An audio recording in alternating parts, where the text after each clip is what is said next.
Hi, I'm Rob Vanstone, and welcome to the milestone 60th edition of the Rider Rumblings video podcast. With each edition that we inflict upon the public, we pick a corresponding Rough Rider uniform number that reflects the greatness of an ex-Rough Rider. So number 60, not a very difficult number to choose today. We salute Gene Makowski, and we also salute his son Nick, who played for Team Saskatchewan at the Under 16 Western Challenge football tournament on the weekend in Kamloops. Registered 2 interceptions, 1 for a touchdown in the final. Saskatchewan beat BC and was named the defensive MVP of the entire tournament. So stunning Nick that Gene Makowski Makowski would have a son that could play football. Play on defense. Defense, yeah. So Let's get it from Tammy. Murray McCormick is with us, our special guest today. No stranger to this building is Daryl Davis, who very proud, I hope, Leader Post alumnus now with CJME, Rolco Radio, the Green Zone, future Olympic racquetball player. Daryl, thanks so much for being with us. All right, Rob, let's see if we can get Olympic racquetball sanctioned, okay? Well, breakdancing is in there. Yeah, now. I know. Why not? That's what we've been switching over to now. Nobody what uses racquetball courts for racquetball anymore, so we practice our breakdancing.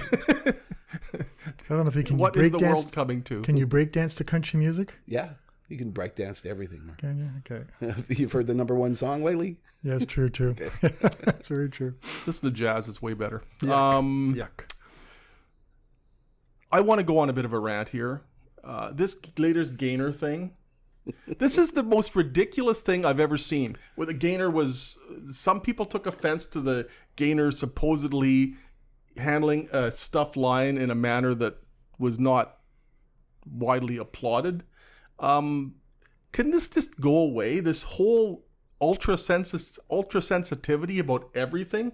It's a stuffed toy. I saw a story yesterday posted on Twitter, and I thought, this is a parody. People are having a little fun with the whole Gainer thing, and they're just writing something in hyperbolic fashion just to have a little fun with the thing. And then I saw another media outlet posted a story that this is actually happening. People are actually upset over what happened to a stuffed toy. They were like, can this please stop? They were upset when he changed his eye colors, too. I know, but like, it's a mascot. And I was kind of excited to see Gainer have the lion back out with him again, because that used to be the best part. You used to drag around the tiger cat and stomp on him. I remember do the arm bars, and then he'd drop on top of him. It was fun watching Gainer do it. He's been doing this for 40 years. I know. And okay, can we agree that grabbing him by the stuffed toys have nether regions? It's a stuffed toy. I know. People. How is this news? How is this even? I guess it's the impetus for a discussion at the outset of a podcast, but this is the most. Or if we're talking about Gainer, it's a podcast. But this is the stupidest thing I've ever heard of, and I've been doing this for 33 years, which makes me the junior member of this panel. Yeah, that gives me pause for thought about that too. I don't believe this. It's unbelievable. I do not believe this. And the that's- Riders have actually had to put out a statement about this. And I had people look at us, supposedly legitimate media people. Why aren't we doing stories on this? Like, can't we just say, yeah, it was a stupid thing, let's go, move on? It gave me a commentary yesterday. Well, I saw that, yeah. I know. You too. So maybe in your legitimacy is a little questionable right now. You need something to chat about, right? And it starts as fun, right? And then you realize that some people are serious about it, that they think that this is despicable, the way that he behaved, that he spread the stuffed animal's legs and picked it up anatomically by the anatomically incorrect places. So they're thinking that's a little bit too vulgar. So maybe you cross the line a little bit and you say, okay, Gainer, just tone it down a little bit, but now they won't even let him have his stuffed lion anymore. Come on. The Riders just had to just slough this one off and say, come on, people. Okay, we live in this age. I think they did, though. Here's the nice thing. Yeah. We took his lion away. But here's the one nice thing. We finally got a statement from the Saskatchewan Roughriders about something, because they'll never comment about anything, it seems like. So the fact that they at least issued a statement was something that's really a step forward in their direction. Here's what I don't understand, though.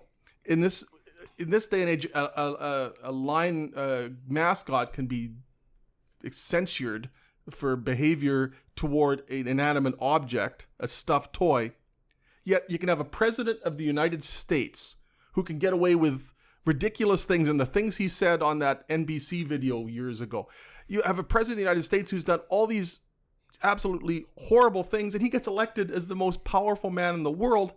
And yet, in the same era where people are ultra sensitive about everything, there's people are upset about what a gopher does to a stuffed mascot or a mascot does to a stuffed toy. So how is it we can be so ultra sensitive on one hand, and yet Donald Trump is the president of the United States? The sender, his reaction. This is so ridiculous. Everything's ridiculous. His smugness to that sender back chant is just absolutely disgusting to watch. And you'll go, like, how can you get away with that? But that's not sports. But, I'm sorry. This has just been bugging me since yesterday. The Americans elected the dumbest man in the country to lead them, so away we move. We just keep I vote moving for on. the stuffed toy if the Democrats or Republicans put him on the ticket. So anyway, football. It's kind of like the stuffed toy absorbed a bit of a pounding too, like the Lions did in a way. But we look back on that game, and the Lions kind of played decently. Like they had some, like Mike Riley threw for over nearly 370 yards, I think, top of my head. And ran the ball effectively. And ran 31 for 40. And the offense had over 400 yards of offense. Excuse me. And the medic. Yeah, excuse me. Sorry, Daryl's sick. Murray's hacking. This is great.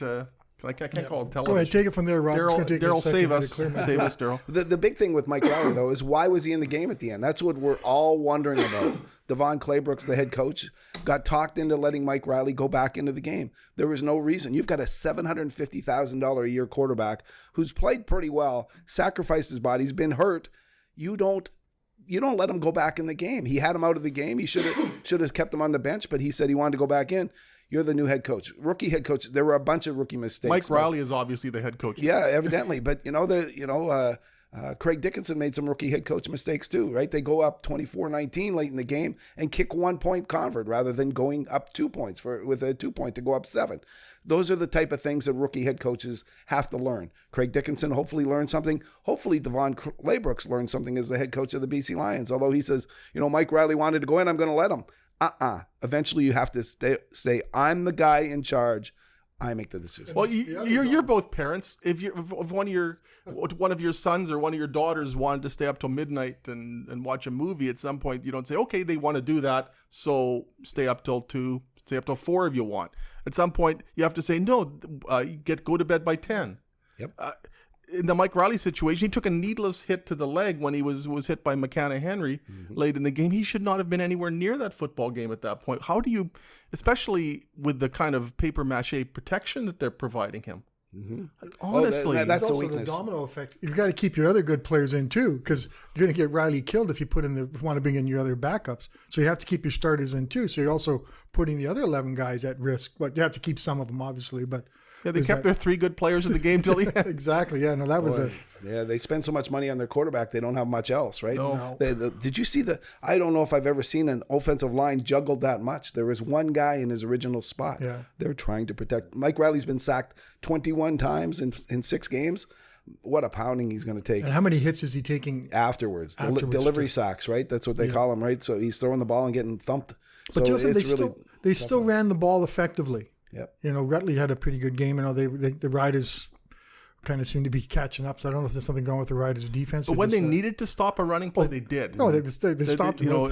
Charleston Hughes on a couple of occasions snuffed out running plays. They were vulnerable to it, but it was the timing of when they were neutralizing the running plays that seemed to be in their favor. Well, you look at all the 4 field goals they had. Those 2 of those are touchdowns. It's a whole different game. Yeah, I mean the Riders didn't try a single field goal. No, that's and BC strange, had to settle for some chip shots. So that game was decided in the red zone, or I guess I defer to you, Daryl, the green zone. That's why it's called that, I guess. Right? I mean, that's where Danny that was Barrett used to call it the green zone because he said the red zone is indicative of stopping. So you want to call it the green zone anyway. That's what he did call it. So because you want to score once you get in there, and then I know it's semantics, but what the heck? Call it the green zone, call it whatever. The Rough Riders finished their drives, but as you pointed out today, they're long passes too, long touchdown passes, long plays to set them up. Shaq Evans, a couple of tremendous catches to set up touchdown scores. Hard to believe he couldn't score a touchdown last year, right? Yeah, a couple of close calls, but just didn't get there though. So he turned into a different. But that was when to score his first touchdown. The move he put on a defensive back, cut in and cut, and then just so fast. He's sneaky fast, I think. I mean, the easiest catch he made was a touchdown pass. He had two contested catches that were just showcased his athleticism, leaping ability, and it also demonstrated, I think, the confidence that Cody Fajardo has in Shaq Evans. It's your ball, go get it. His ability to adjust to the ball was really impressive too. Yeah. You said that it was the easiest catch maybe, but he had a spectacular run after catches, right? So Shaq Evans, he's one of those guys where you're wondering, it's a lot of inexperienced receiver. It's not a great receiving core. It's got to prove to itself, prove to us, prove to everyone that it's a good receiving core. And it went from one of the best in the league to one of the worst. Now they're building themselves up a little bit. Cody Fajardo's getting used to them. Shaq Evans showed that he did it.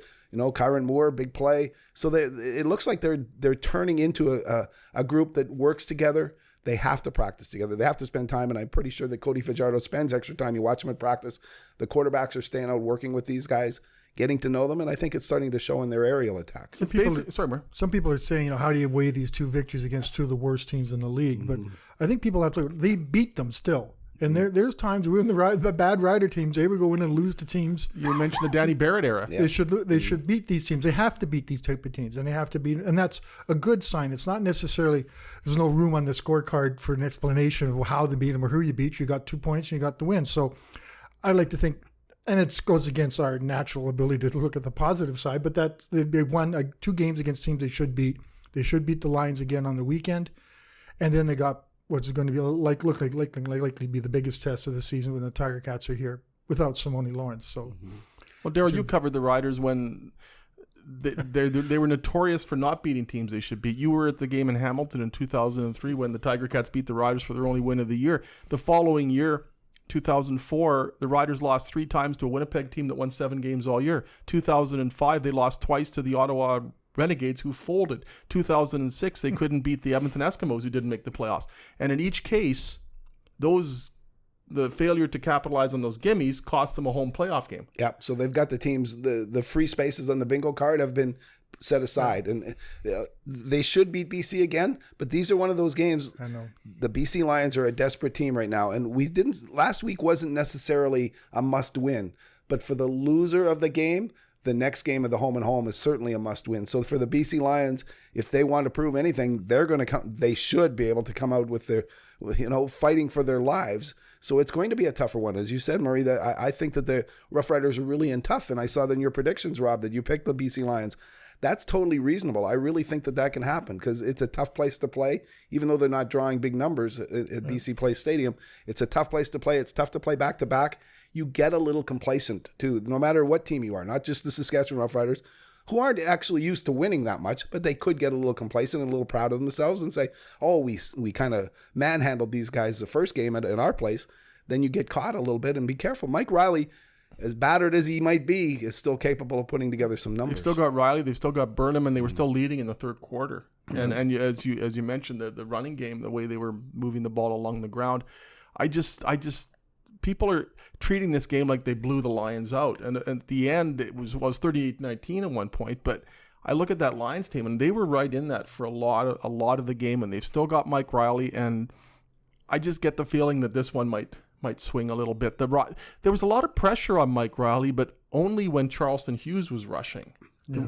That was the one player who absolutely gave them fits. So if they can somehow harness Charleston Hughes, which nobody's been able to do this season, easier said than done, but if they can do that, okay, maybe that liberates other members of the Riders' defensive line. But Charleston Hughes was the only member of the Rider defensive line getting consistent pressure. So it's pretty clear what they have to deal with. I have the way that you stop Charleston Hughes. Play him in the second half of the season. Because he wore down last year. Let's see how he does. Obviously, an impressive game. 10 tackles, 3 sacks, 2 forced fumbles, too. He was in there. And tackles for losses. An exceptional game. Let's see. I want to see him carry it over. He started last season tremendously well, too. 13 sacks. And then just this 12 halfway through the season, I believe, right? And got 1 and got 1 or 2 in the second half. So he can't disappear this time. If he continues to play like that, unbelievable. He's looks like he's 10 years younger than he really is, right? Good for him. But let's see if he can carry it on because that's vital to them. I just want to step back a little bit. Why do you think BC Place is so tough to play? And you and I have been there many, many times. We've been there without the roof, with the roof and stuff. With the fake noise and all that stuff. What even when the roof is open, I think it's always hot, especially this. It's going to be hot there. And humid. So it's a little, but it's not a huge time change difference for the Riders. It's an hour. If you can't take an hour time difference, I don't know. Somebody said, why is it so tough to play? I think Vancouver's a distraction to a lot of the players. It's to me, it's the prettiest city in the country, and they get out and walk around too much. I really think it happens. I used when I was traveling, and you do that too, don't you? You go out and walk around. Do you see the players out? Yeah, I do too. And they're not supposed to do much walking, right? When they're on road trips. But in Vancouver, it seems like they all are, and they get a little bit more tired. That's the reason that I always used to think. I used to see some of those guys miles away from the hotel and strolling around, and you get captured, enraptured by the beauty of the city, and away you go. And I think that suddenly distracts you because you just want to enjoy it, and you forget, oh gosh, we got a football game tonight. When you say that BC Place is a tough place to play, are you referring to the Rough Riders or the Lions? Sorry. Well, basically, I only seen the Riders play there. Yeah, I want to Charleston Hughes too. I want to go back to that for a sec. One of the plays that he made that really wasn't part of a really glittering stat line. It was one of his defensive tackles, but the Lions were in second and 7, and they tried kind of a short little flip pass over the middle to Brian Burnham. And this was deep in Rider territory, and Charleston Hughes was standing right beside him, tracked him down from behind. It became 3rd and 2 and a field goal. Now, it wasn't a sack, it wasn't a tackle for a loss, it wasn't a quarterback pressure, it wasn't a forced fumble. But that play where Brian Burnham gained 5 yards when he needed 7, and Charleston Hughes got him from behind, that was massive. And it was symbolic, or it exemplified how the Lions couldn't finish off in the red zone, green zone, whereas the Rough Riders were able to. And that was as big a play as any in the game. And it was a 5-yard gain. Are we giving Micah Johnson any credit for this? Because they've got to cover him, and now double teams and triple teaming Micah Johnson, and he's not getting the sacks, but he's getting the pressures. They got to focus on him, and that's a side that Charleston Hughes maybe is getting less coverage. That was the reason, because Micah Johnson doesn't have a sack, and you think, is he doing anything? For the first couple games, no, he wasn't in game shape, but now it looks like, as you said, Murray, he's really starting to apply that internal pressure, make Zach Evans, the other defensive tackle, a better player. They've rotated a couple of other guys in there too, so that's keeping them fresh, and it is springing Charleston Hughes, as you mentioned, and that's a huge one. You talked about Brian Burnham. That's about all they got in the receiving corps, right? If you're relying on Deron Carter, man, is that money wasted or what? I'll tell you what, though, on the play where Lucius Purifoy made the pick, if Mike Riley had the time or the inclination to look to his left, Deron Carter down the sideline waving, wide open. Yeah. And then the Riders get that pick and go down for a touchdown that seals it. But what if he sees Deron Carter wide open down the sideline? Then it gets... But that's the pressure. That's why that's where you go and you spend all that money on a defensive line. Like, there's a lot of money in that defensive line. I don't know what Charles... 250, 140 for Zach. I don't know what is... that's pretty... I mean, Micah Johnson's the highest paid defensive player in the league, they say, right? That's just 250. I don't know what Charleston Hughes would make. I mean, he'd make more than 100. I would think AC Leonard would be high 90s, low 100s. So that's a lot of money invested in that defensive line. You know who doesn't get enough credit on this Riders defense is Lucius Purifoy. He came here. The Red Blacks released him last year, and then the Riders picked him up right away. And he had a bit of a reputation of being a locker room guy, not being the greatest guy in the locker room, but he just is settled in so well. And you watch that pick he does, and he gets that big kickoff return. He's just a good, solid half. I think he's playing Gainey right now, I think, in my mind. Gainey will usually get the tougher receiver, though. Yeah, that's true, too. Yeah, and Purifoy can play outside, he can play inside. They ask him to do a lot of things. They can move him up to that linebacker spot, too. So they can use him quite a bit. And as you said, the kickoff returns, he's very good at that, Well, you can't go without kickoff returns. How many more do you think Marcus Thigpen has in those 33-year-old legs? Amazing. And not only, like you say, 33, but not only did he outrun guys, as he was getting closer to the end zone, those guys are still running hard, and he's spreading the ground. It's like a cartoon with his legs were kind of like... And getting farther and farther ahead of those guys, the guys tackling him. 33, you're right. Big play potential. Use him. I'm amazed at how little they do use him in offense, but I would throw Marcus Thigpen in there every couple of plays just to make sure. Gives William Powell a nice rest, gives him a change of pace. Thigpen's a better receiver than Powell, and certainly a game breaker who can change. Rob and I keep thinking, we said many times, why isn't Thigpen involved more in the passing game? I mean, he's caught 32 passes as a Rider. His longest gain is 28. And he did have the 19-yard touchdown against Ottawa this year, but this is a sign of my age, but I grew up watching Bobby Thompson, Silas McKinney, Peter Watson, Molly McGee, tailbacks that Ed Buchanan. What about 2-yard Stu Fraser? He was not a running back. Defensive back. I'm sorry, punt returns. I grew up watching Sorry. Ronnie take these fast halfbacks, match them up against a linebacker or somebody in the secondary who wasn't suitable to cover them, and just go to town. Now, and football is increasingly a matchup game. So how do you not take Marcus Thigpen and try and put him one-on-one with somebody who has no business trying to cover Marcus Thigpen and just go nuts? That to me is a card they have not even thought about playing. Which receiver do you set? You have Powell out of the game, you put Thigpen in, and then you match him up against somebody. Yeah. When Thigpen's in the game, why are you not just?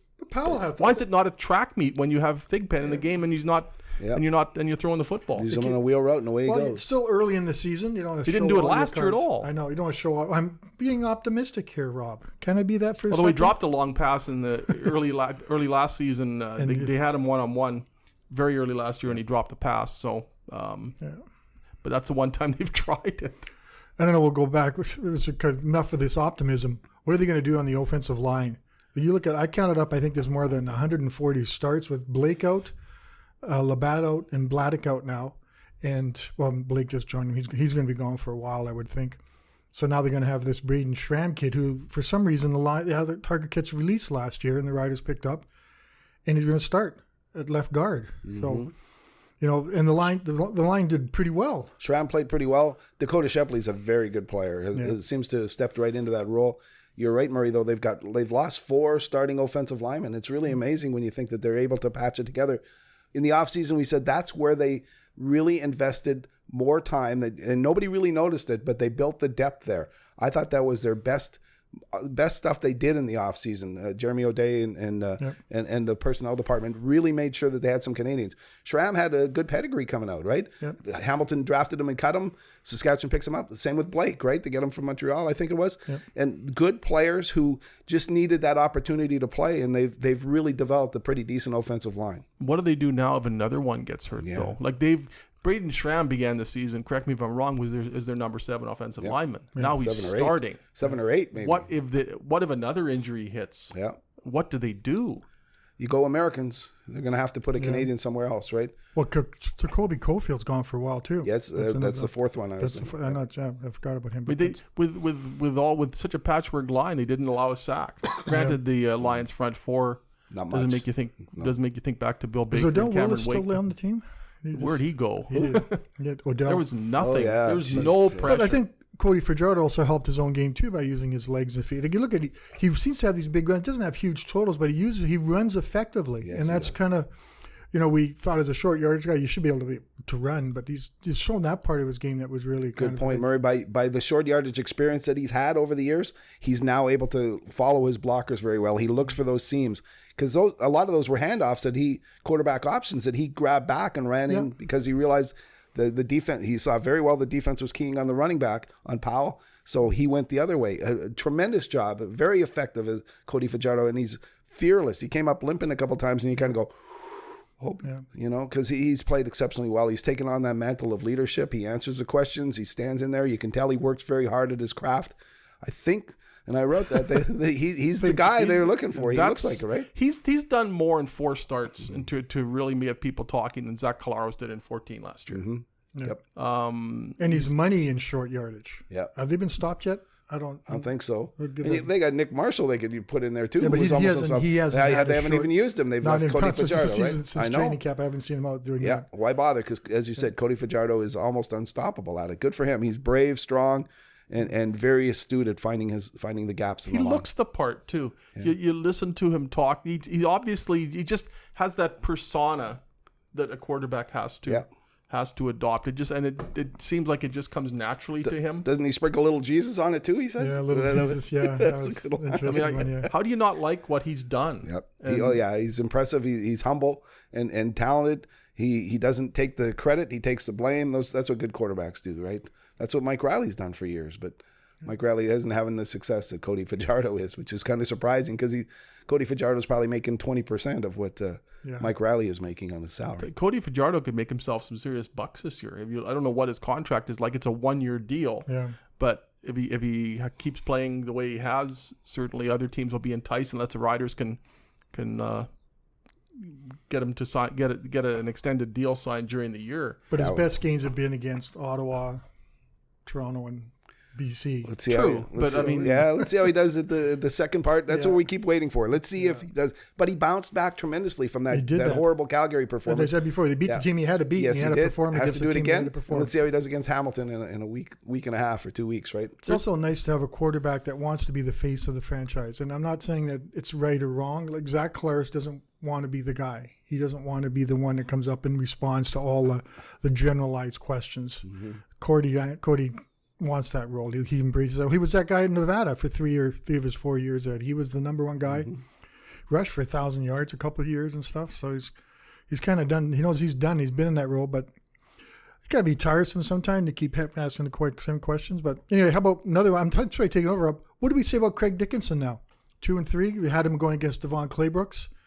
Is he that coach that was soundly trounced by the Stampeders, or is he the guy that's got him 2 wins against these two teams? I don't think you can evaluate the coaching, the quarterbacking, the anything until they play a team that is top drawer. Mm-hmm. The one team that they've played, and it isn't the Calgary team that people have come to expect, but it's still a Calgary team that has to be respected. And they lost 37-10. Mm-hmm. So I want to see what happens when they play Winnipeg. I want to see what happens when they play Hamilton again on August 1st. Mm-hmm. Hamilton-Calgary looming is a really interesting game this week. Yeah. I want to, before making any judgments on Craig Dickinson or anybody, I think you have to see how they fare given another shot against a team that's top drawer. Conceivably, they could be 3-3 after this weekend, and we'd still really have no idea of whether they're a good team, a great team, or one that's just capitalized upon fortuitous scheduling. Mm-hmm. Then they got Montreal in the bye week. Yeah, and Montreal is looking pretty one good. of the second hottest team in the league right now. Yeah. When you asked about Craig Dickinson, I think there's still some things he needs to learn, right? Yeah. He needs his sideline strategy, needs to be a little stronger, and he's got to be ready on his challenges. He can say that he's got his headphones down and he can hear it, but you got to be on top of that, man. You have to be thinking ahead all the time. There have been some times this season when you think, come on, Mr. Dickinson, challenge that play. And he seems to be off talking to somebody else. So he's got to. He works with the special teams a lot. I know, like way more than he should turn that over to Terry Eisler. I think that I was thinking that when I was watching. I was thinking how many times he talked to the special teams guys. I think, okay, special teams, you move on from that one because you got your offense and defense. I think what he needs, and Chris Jones had it last year. He had Craig Dickinson as his right hand man. Yeah. Mm-hmm. Craig could use a Craig Dickinson as his right hand man to maybe help him with some guidance and those kind of things. And I think. And he's got to put the headset on. There's a reason why every coach in football, other than I think Wally Bono was the last one. But Wally knows more about football than Wally's sideline tactics are pretty solid. But right? I think Craig needs someone up there in his ear talking to him and listening to what's going on, and that's not a criticism. It's maybe a way that he can. I think he's going to be a really good coach. I think he's a type that you want to play for, and I think there's going to be a bit of a Ken Miller syndrome here, where people just would.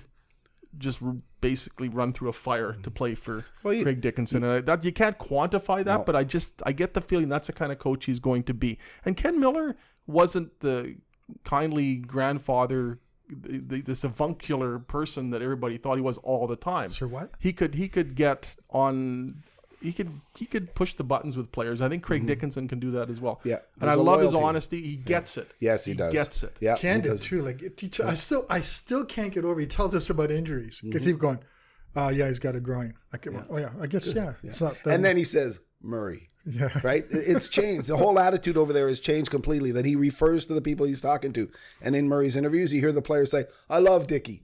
They'd say, I love Chris Jones. Did they say it? I don't know very often. I think there were players who were like, you look at Willie Jefferson, and if Chris Jones was coaching in the Industrial League or the Alberta Senior Men's League, Willie Jefferson would probably be playing for him. There was a cadre of players who would go wherever Chris Jones went. Did he engender that type of respect and loyalty across the board? I'm not sure, but I'm not sure every coach does. If you're not starting, you're probably complaining about the head coach. Mm-hmm. So there's probably only 24 players on each team who will really have a chance to be beholden to the head coach. And haven't you heard this year the offense say, hey, we feel like we're part of the team this year? They didn't feel that way when Chris Jones was running the defense. You talk about Craig Dickinson paying attention to the special teams. All Chris Jones ever did was pay attention to the defense. He took the best players off offense to put on his defense because it made him look better. Obviously, they won because of it, or they were very effective because of it.